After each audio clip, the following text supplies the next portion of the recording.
Hello বন্ধুরা, বারো মিশালি ইউটিউব চ্যানেলে দেখছেন। বন্ধুরা দেখুন, আমার গাছে হচ্ছে এই আমগুলো হয়েছিল, 6টা হয়েছিল। একটা গোপালকে আজকে সেবায় দিয়েছি, আর এই 5টা আম আছে বন্ধুরা। ভাবছিলাম হচ্ছে স্টোর করে রাখবো, কিন্তু রাখা যাবে না, যদি নষ্ট হয়ে যায়। কীরকম উপরে একটু কালচে দাগ হয়ে গেছে, সেই জন্য এগুলোকে আচার করে রাখবো, তাহলে সকলকে একটু একটু করে দিতে পারবো। তো কীভাবে করব বন্ধুরা, এই আচারটা চোচালাটাকে ছুলবো, আর ভিতরের হচ্ছে যে শ্বাসটা সেটা হলো থাকবে, মানে বিচিটা ভিতরে ফেলে দিব, দিয়ে 4 ফালি করবো এই আমটাকে, করে আচার করব। সেটা কি করে করি বন্ধুরা, সেটাই দেখাবো। বন্ধুরা এই যে আমি আমগুলোকে এভাবে কেটে নিয়েছি, এই আটিটা ভিতরে থাকবে, এগুলো ভিতরে বিচিটা ফেলে দেবো, এটাকে ছুলবো। এটা বটি দিয়ে দিয়ে ফালি করে নিয়েছি বন্ধুরা, প্রচণ্ড শক্ত আর খুব কষ। এটাকে হচ্ছে জলের মধ্যে যে ভিজিয়ে রেখেছি। এখন এগুলোকে প্রত্যেকটাকে ছুলবো, ছুলে এই বীজটাকে ফেলে দেবো, দিয়ে তারপরে আচারটা করব। এই যে বন্ধুরা, ভালো করে ছুলে আমি হচ্ছে ধুয়ে নিয়েছি, কারণ গাছের টাটকা আম তো প্রচণ্ড কষ ছিল। এগুলোকে ভালো করে ধুয়ে নিয়েছি। এখন হচ্ছে আমি করব, কীভাবে করবো বন্ধুরা দেখাচ্ছি। এই যে বন্ধুরা, কড়াইতে তেল দিয়েছি, আর শুকনো লঙ্কা আর একটু 5 ফোড়ন দিব, পরে একটু 5 ফোড়ন আর কয়েকটা শুকনো লঙ্কা ভেজে নেব, নিয়ে মিক্সিতে ব্লেন্ড করে মশলাটা করে দেবো। এখন আমগুলো অল্প অল্প করে দিয়ে দেবো, দিয়ে ভাজা করবো, লবণ হলুদ দেবো।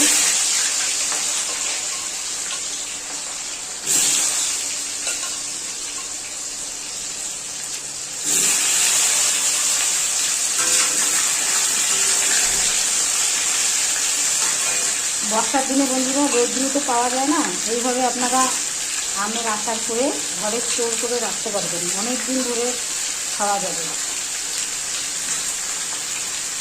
রোদ্রু ছাড়াই। যখন আচারটা হয়ে যাবে বন্ধুরা, তারপরে যখন রোদ উঠবে তখন বয়াম শুদ্ধ ধরে একটু রোদ্রু দিতে পারে, তাহলে আরও ভালো থাকবে।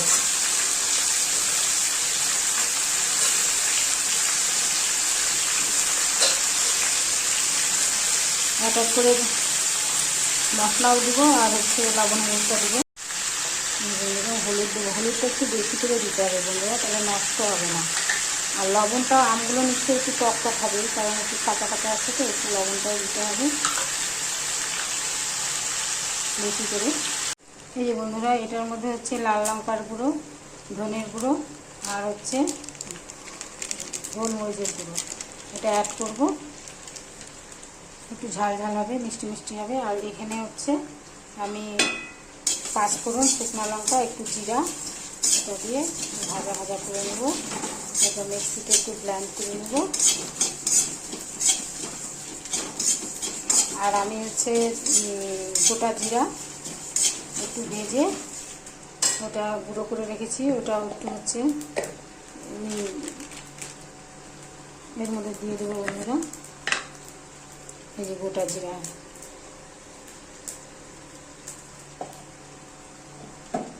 এটা হয়ে গেছে।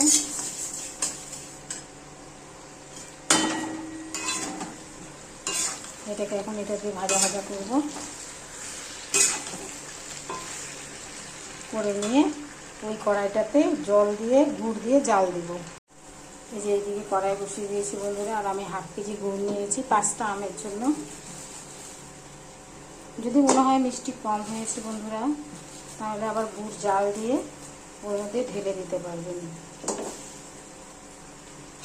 আমি একটু টক টক মিষ্টি মিষ্টি এরকমই করবো আচারটা।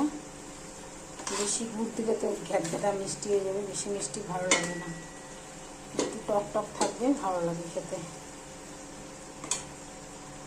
এই যে বন্ধুরা, মিক্সিতে হচ্ছে মশলাটা ব্লেন্ড করে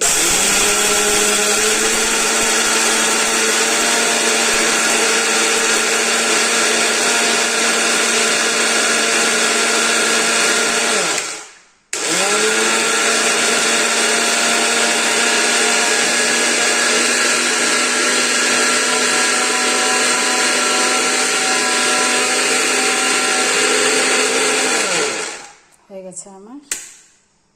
এই যে বন্ধুরা, আমার গুড় ফুটে গেছে, আর একটু হবে, তারপরে এই যে এখানকার আমগুলো এখানে দিয়ে দেবো।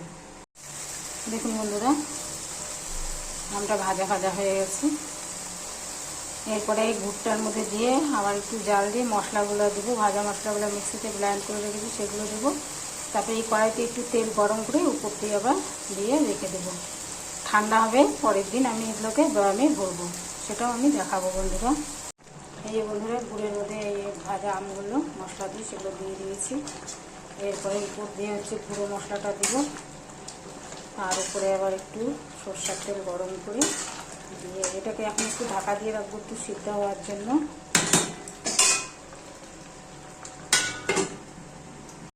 যে এরকম কাচের বয়ামে বন্ধুরা স্টোর করে রাখবেন। কাচের বয়ামে জিনিস কিন্তু মানে আচার টাচার ভালো থাকে। এই যে আমি তেলটা গরম করে নিচ্ছি, এই তেলটাকে আবার ঠান্ডা করব, গরম করে নিয়ে ঠান্ডা করে তারপরে আচারের উপরে আবার দেবো।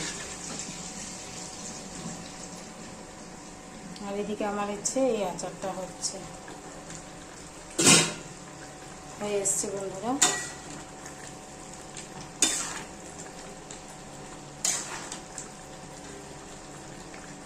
একটা আমকে দেখলে বোঝা যাবে, এই যে গলে যাচ্ছে। একটু নরম হলে ভেতরে ঢুকবে মশলাগুলো, না হলে শক্ত থাকলে পরে মশলাগুলো ঢুকবে না ভেতরে, এই জন্য একটু ঢেকে দিতে হবে।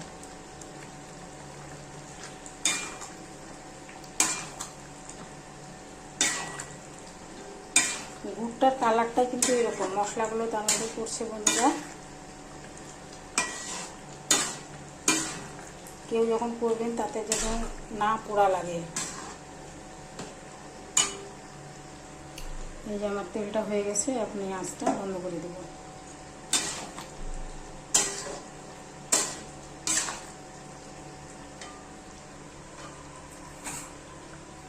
উপর দিয়ে মশলাটা দিয়ে দেবো।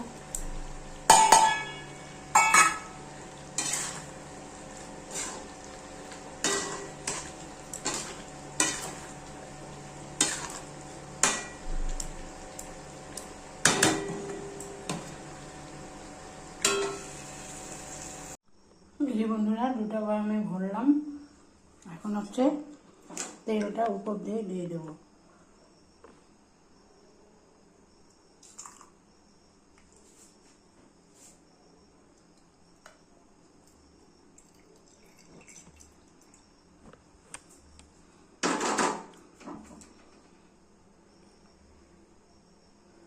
দিয়ে এটাকে আটকে রেখে দেবো, একটু ফাঁকা রাখতে হবে যাতে হাওয়াটা ঢুকে, একটু গরম গরম আটা তো।